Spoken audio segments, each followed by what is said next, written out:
Buenas, les hablaré del flujo interno en tubería. Son los flujos que quedan completamente limitados por superficies sólidas. Considerando un flujo incompresible a través de un tubo de sección transversal circular, el flujo es uniforme a la entrada del tubo. En las paredes la velocidad vale cero debido al rozamiento y se desarrolla una capa límite sobre las paredes del tubo. Los tipos de flujo. Flujo laminar. Es un movimiento de un fluido cuando éste es ordenado, estratificado o suave. En un flujo laminar, el fluido se mueve en láminas paralelas sin entremezclarse y cada partícula de fluido sigue una trayectoria suave, llamada línea de corriente. Flujo turbulento. Movimiento de un fluido que se da en forma caótica, en el que las partículas se mueven desordenadamente y las trayectorias de las partículas se encuentran formando remolinos aperiódicos, lo que ocurre en una gran cantidad de configuraciones como canales, tuberías, reactores, sean bioquímicos, físicos o nuclear. Debido a esto, la trayectoria de una partícula se puede predecir hasta una cierta escala, a partir de la cual la trayectoria de la misma es impredecible, más precisamente caótica. Las variables que afectan el flujo. La velocidad. A mayor velocidad es probable que el flujo se torne turbulento. Presión. Cuanto mayor es la presión, mayor es la velocidad del flujo. Viscosidad. Fluidos más viscosos tienden a tener flujos más laminares. Densidad. Cuanto más denso sea el fluido, mayor será la presión que ejerce. Rugosidad. La rugosidad interna puede perturbar el flujo y promueve la turbulencia, que resulta en pérdidas de energía. Pérdidas de carga por fricción. Cuando un fluido como el agua fluye a través de una tubería, experimenta resistencia debido a la fricción con las paredes internas de la tubería y a los cambios de la dirección del flujo. Esta resistencia provoca una pérdida gradual de energía cinética, conocida como pérdida de carga. La pérdida de carga se manifiesta como una disminución de la presión y la velocidad del fluido a medida de que éste se desplaza a lo largo de la tubería. Pérdida de cargas singulares. A diferencia de la pérdida continua, no son causadas por la fricción, sino por fenómenos de turbulencia organizados en puntos específicos de los sistemas de tuberías. Estos puntos pueden ser válvulas, codos, cambio de dirección, juntas derivadas, entre otras. La ecuación de la continuidad es la relación que existe entre el área y la velocidad que tiene un fluido en un lugar determinado y que nos dice que el caudal de un fluido es constante a lo largo de un circuito hidráulico. La ecuación de continuidad es una ecuación que nos explica que la cantidad de fluido que entra por medio de un tubo y que por lo general se mide en litros sobre segundos es la misma cantidad de flujo que sale del mismo tubo. La ecuación de Bernoulli establece que un aumento en la velocidad de un fluido ocurre simultáneamente con una disminución en la presión estática o una disminución en la energía potencial del fluido. La forma simple de la ecuación de Bernoulli es válida para flujos incompresibles. Por ejemplo, la mayoría de los flujos de líquidos y gases que se mueven en un número de Mach bajo.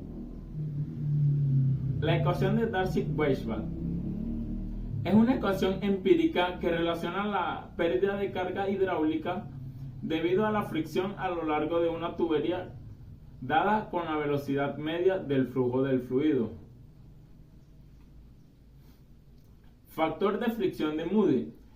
El factor de fricción de Moody es la representación gráfica en escala doblemente logarítmica del factor de fricción en una función del número de Reynolds y la rugosidad relativa de una tubería. En la ecuación de Darcy-Weisbach aparece el término que representa el factor de fricción de Darcy, conocido también como coeficiente de fricción. El cálculo de este coeficiente no es inmediato y no existe una única fórmula para calcularlo en todas las situaciones posibles. El análisis del comportamiento del flujo en tubería es la pérdida de carga de un codo es mayor que para el flujo completamente desarrollado a través de una sección recta de igual longitud. La pérdida se representa por medio de una longitud equivalente de tubería recta. El análisis del flujo en tuberías, como las válvulas, las pérdidas correspondientes al flujo a través de válvulas y conectores también pueden expresarse en términos de una longitud equivalente de una tubería recta. Técnicas para mejorar el flujo y reducir las pérdidas de carga. Las pérdidas de carga pueden reducirse mediante una red de conductos con menos cambio de sección, ya que el aire viaja a mucha más velocidad. Es preferible una mayor longitud en línea recta que un sistema con muchos cruces. Uso de recubrimientos internos. Los recubrimientos o revestimientos internos son requeridos para la protección contra el almacenamiento de productos químicos, gases, vapores, líquidos o lodo. Optimización del diseño de tuberías. Es aplicado para predecir los problemas que pudieran presentarse en la línea de transporte por la presencia de flujos multifásicos y se efectúa aplicando estudios termohidráulicos que involucran cálculos de perfiles de variables a través de modelos de flujo multifásico. Modelo numérico del flujo en tuberías. Es una herramienta informática utilizada para entender y predecir el comportamiento de un fluido en condiciones determinadas. Este comportamiento se podía estudiar en cada punto del fluido con las ecuaciones de Navier-Stokes, pero son demasiado complejas y por eso se recurre a las simulaciones. Hay varios tipos de simuladores, pero el más utilizado es el de volúmenes finitos, basados en dividir el fluido en pequeños bloques y simular el comportamiento en los vértices de cada uno. Es decir, en vez de tratar las infinitas moléculas del flujo, se tratarán un número finito. Se necesitan grandes conocimientos y experiencia para hacer correctamente la simulación y sobre todo para interpretarla después. Esto tiene diferentes pasos. El primer paso es el modelado. El primer paso es modelar la pieza u objeto que se quiere estudiar. Si quieres estudiar cómo se comporta el aire alrededor de un Fórmula 1, tienes que partir de un modelo en ordenador de ese Fórmula 1. Luego nos vamos al siguiente paso, que es el mallado. Aquí llega uno de los momentos críticos en la simulación. En la simulación basada en volúmenes finitos hay que dividir el modelo en pequeños volúmenes. Esto es lo que se conoce como mallado. De cada pequeño bloque se calculan las condiciones del fluido en sus vértices, esquinas, y a partir de ahí se interpondrá entre todos esos vértices para extraer las condiciones de todo el fluido. Cuanto más pequeñas sean las divisiones del fluido, más precisa será la simulación, pero también aumentará mucho el coste computacional. Seguimos al paso 3. Ajuste de parámetros. Ahora que el modelo ya está perfectamente construido y mallado, hay que especificar sus características y las del fluido. Los parámetros del objeto a estudiar dependen fundamentalmente del material y de si se le someterá a algún tratamiento superficial. Por ejemplo, lógicamente, los del fluido dependerán del estado en el que esté, gas o líquido, y del material, agua, aceite, aire o hidrógeno. Pero no solo eso, sino también en las condiciones en las que esté. Si bien es cierto que estas condiciones son las que se pretenden estudiar en cada punto, hay que especificar unas condiciones de entrada. Esto es las condiciones en las que se encuentra el fluido antes de ser afectado por el objeto. Continuamos con el paso 4, que es la ejecución de la simulación. Una vez configurados perfectamente el sólido y el fluido, se puede ejecutar la simulación. No tiene más ciencia, simplemente pulsar el play y esperar lo que haga falta. Eso sí, si el ordenador no tiene especificaciones mínimas, ni siquiera empezará a ejecutarse la simulación. Continuamos con el paso 5, que es el análisis de los resultados. Al terminar toda la computación, hay varios aspectos a analizar. Vamos paso a paso. En el primer lugar, podemos observar el flujo de aire al atravesar zonas concretas del coche, especialmente útil cuando se quiere desviar el flujo o estudiar los vórtices. En esta simulación se ven perfectamente los vórtices que se han creado, ¿verdad? En la zona baja del coche. Y ahí seguimos con el paso 6, que es qué software de simulación usar. Este apartado y el siguiente son sobre todo para quien quiera convertirse en aerodinamística o simplemente hacer sus propias simulaciones. Hay varias opciones para hacer estas simulaciones. Las más importantes son la Star CCM Plus, la ANSYS Frame o la OpenFOAM. Las dos primeras son las más famosas, muy potentes y perfectamente utilizables para simulaciones sobre vehículos. Eso sí, su precio es bastante alto, aunque suelen ofrecer versiones más baratas o gratuitas para estudiantes.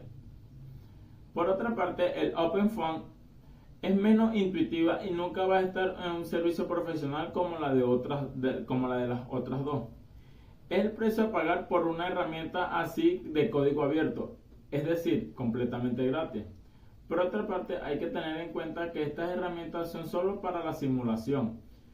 Para modelar la pieza necesitará otro programa como ANSYS o CATIA, que son los más utilizados. Bastante alto su precio, pero con versiones de estudiantes y de prueba. Pasamos al diseño de sistemas de riego. Hay varios aspectos a considerar como el tipo de cultivo, el clima, la topografía y la disponibilidad del agua. Los sistemas más comunes son el riego por goteo, aspersión y superficie. El riego por goteo es una eficiente en el uso del agua, ya que entrega el agua directamente a las raíces de la planta. Es importante identificar la fuente de agua disponible, ya sea un pozo, un río o agua de lluvia recolectada. Esto incluye la planificación de tuberías, válvulas y emisores. Debes asegurar que el sistema tenga la presión adecuada para distribuir el agua uniformemente. Y tener un buen mantenimiento es la clave para asegurar que el sistema funcione correctamente a lo largo del tiempo. Red de distribución de gas natural. Es una red de gasoducto que transporta gas natural, principalmente metano, desde una instalación de producción como una refinería o distribuidor a granel hasta los clientes. Está diseñado para garantizar que la cantidad y la presión de gas correctas lleguen a cada cliente y evitar cualquier fuga peligrosa en el proceso. Los sistemas de distribución de gas son parte integrante de nuestra vida cotidiana, ya que suministran gas a empresas de todo el país. Constituyen una parte importante en la infraestructura moderna, ya que permite el suministro seguro y eficiente de productos de gas natural con un impacto medioambiental mínimo. Sistema de escape en motores de combustión interna. En el conjunto de tubos o conductos que permite a los gases de distribución del motor escapar al medio ambiente, está constituido generalmente por las válvulas de escape y su parte de escape en la culata. El árbol de leva o los árboles de leva,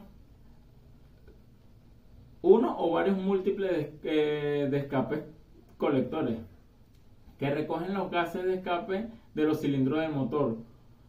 Uno o varios catalizadores, a veces recirculación de los gases para contaminar menos y uno o varios silenciadores para mejorar la sonoridad. Todo ello unido por los tubos de escape que van conduciendo los gases de escape por las distintas etapas del sistema.